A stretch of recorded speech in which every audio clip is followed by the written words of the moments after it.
सभी साथियों को जय हिंद। दोस्तों, सीखने की कोई उम्र नहीं होती, अपने सपनों को पूरा करने की कोई उम्र नहीं होती। किसी परिस्थितियोंवश, किसी कारणवश यदि आप और हम अपने सपने किसी समय नहीं पूरा कर पाए तो भी उन सपनों को जिंदा रखना चाहिए। आज मैं बात करूंगा आप लोगों से कुछ इस प्रकार की महान, इस प्रकार की जुनूनी, इस प्रकार की हौसला रखने वाली महिलाओं की, जिन्होंने उम्र को बिल्कुल अलग करते हुए, उम्र को बिल्कुल खारिज करते हुए, उम्र को बिल्कुल नकारते हुए इस प्रकार के मुकाम हासिल किए हैं, इस प्रकार के रिकॉर्ड बनाए हैं जो हम सबको बहुत प्रेरणा देते हैं। और मैं चाहूँगा कि वे सब महिलाएं, वे सब बेटियां, वे सब बहनें एक बार इनको जरूर सुने, एक बार इनको जरूर पढ़ें, जिनके बारे में मैं आपको आज बता रहा हूं। सबसे पहले हम जिक्र करेंगे दादी चंद्रो तोमर की। आपने सुना होगा, यदि नहीं सुना है तो एक बार गूगल कर लें आप, तो आपको पता चल जाएगा दादी चंद्रो तोमर कौन है।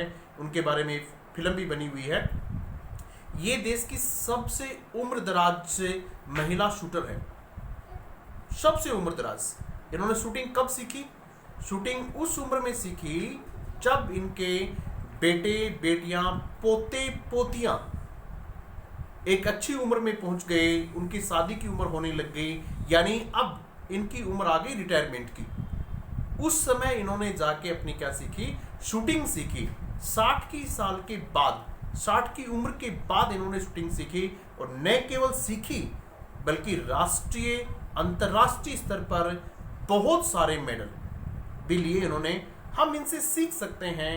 आप जब इस प्रकार की चीजें बार बार पढ़ते हैं, जब आप इस प्रकार की चीजें बार बार सुनते हैं, तो एक अलग प्रकार की मानसिकता का निर्माण होता है, एक अलग प्रकार की सोच का निर्माण होता है।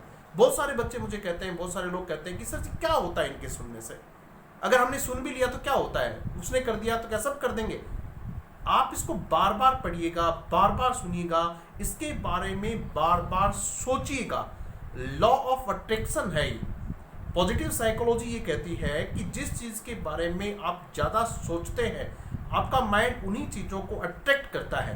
अब बहुत बार इनको सोचिएगा कि किस प्रकार चंद्रो दादी ने इतना सब किया, हम भी कर सकते हैं। आज नहीं कर सकते हैं, कल हो जाएगा, परसों हो जाएगा। कम से कम आप एक इस प्रकार की मानसिकता में तो बने रहेंगे। कभी भी पुअर मेंटेलिटी नहीं रखें, अच्छे विचार समझेंगे। अपनी जो अंदर के जो आपके सपने हैं उनको जिंदा रखें और उनको आगे लाने की कोशिश करें। जब भी थोड़ा बहुत आपको मौका मिले, अपने आप को पूरी तरह से फ्लोरिश करने का प्रयास करें। दूसरा नाम आज का है सुमन ढाका। अंतर्राष्ट्रीय एथलीट है सुमन ढाका। कम उम्र में इनकी शादी हो गई, घर के चूल्हे चौकी में इनका समय बीतने लगा। उसके बाद इन्होंने अपना सपना नहीं खोया उसके बावजूद भी, और फिर कितने 65 से ज्यादा पदक इन्होंने जीते। जो मैं बता रहा हूं जरूरी नहीं आप ये यहीं से सुने, आप इनको गूगल कर सकते हैं। आज का राजस्थान पत्रिका जो पेपर है उसके ऊपर एक पट्टी सी है जिसमें वुमेन एडिटर्स का कुछ लिखा हुआ है। तो ये सब मैं वहीं से बता रहा हूं, तो आप लोग वहां भी इसको देख सकते हैं, पढ़ सकते हैं। इनके बारे में ज्यादा से ज्यादा पढ़ने की कोशिश कीजिएगा।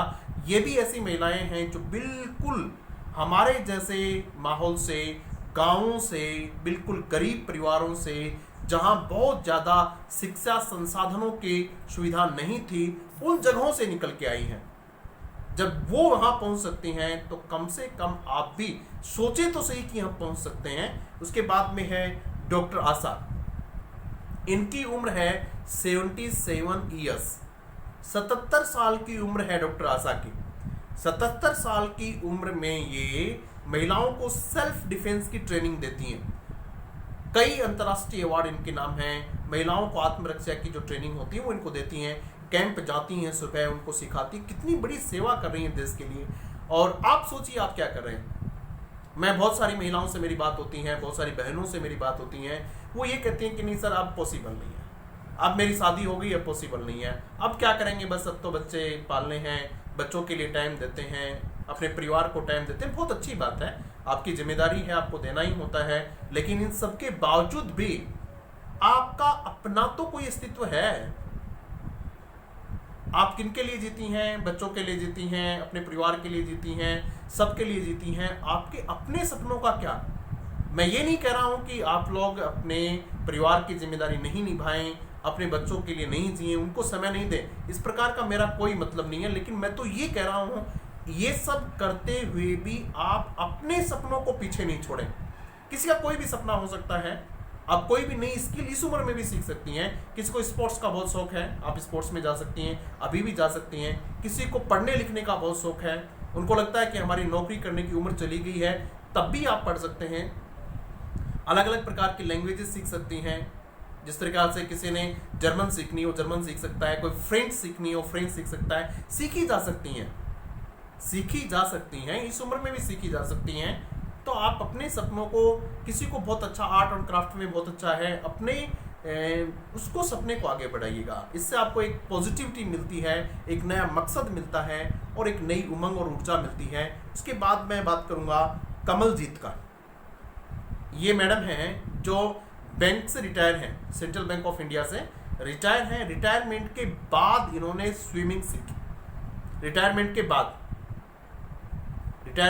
स्विमिंग सीखती हैं, और न केवल सीखती हैं बल्कि स्विमिंग में बहुत कितने 40 राष्ट्रीय और अंतर्राष्ट्रीय पदक ये जीत चुकी हैं।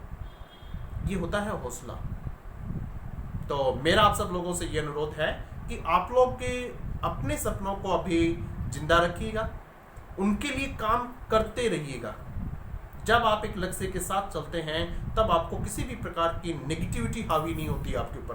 बहुत सारे लड़के लड़कियों को मैं जानता हूं, बहुत सारी लड़कियों को जानता हूं जो बहुत इंटेलिजेंट है, उनकी शादी हो जाती है, उसके बाद उन्होंने पढ़ना लिखना सब एक साथ रख दिया कि अब नहीं होगा।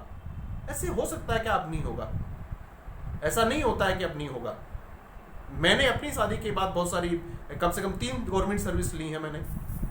मैं बहुत सारी महिलाओं को जानता हूं जिन्होंने शादी के बाद, बच्चों के बाद, बच्चे स्कूल जाने के बाद पढ़ाई लिखाई शुरू की और अपने क्षेत्र में बहुत बड़ा बड़ा नाम किया है। समाज सेवा के लिए आप कर सकते हैं। तो मेरी आप सब लोगों से अनुरोध है, मैं कोई बहुत बड़ा मोटिवेशनल स्पीकर नहीं हूं, ऐसा कोई मेरा भरम नहीं है। मैं तो सिर्फ जो महसूस करता हूं, मुझे ये लगा आज और मैंने आप लोगों को ये बताया। यदि आपको भी ऐसा लगे तो आपके आसपास के जो लोग हैं उनको आप जरूर बताएं, मोटिवेट करें आप लोगों को, एक सकारात्मक ऊर्जा के साथ लोगों को बताएं कि भी आप ऐसा कर सकते हैं। किसी भी आदमी को एक बार आप ये कह दें कि हाँ अरे यार तू कर लेगा, ये तू कर सकता है, यू कैन डू दिस, उसके बाद देखिएगा उसकी कितनी ऊर्जा बनती है, उसमें कितनी ऊर्जा आ जाती है। और एक बार आपने किसी आदमी को ये कह दिया कि तेरे बस का काम नहीं है, तू नहीं कर सकता यार, फिर देखिए उस आदमी का क्या हाल हो जाता है। इसलिए अपने आसपास के लोगों में एक नई ऊर्जा भरिएगा, एक नई पॉजिटिविटी के साथ उनसे बात कीजिएगा, और जिन जिन के सपने हैं कोशिश कीजिएगा कि उन सब को पूरा होने में आपका कहीं न कहीं कोई योगदान रहे। Thank you very much.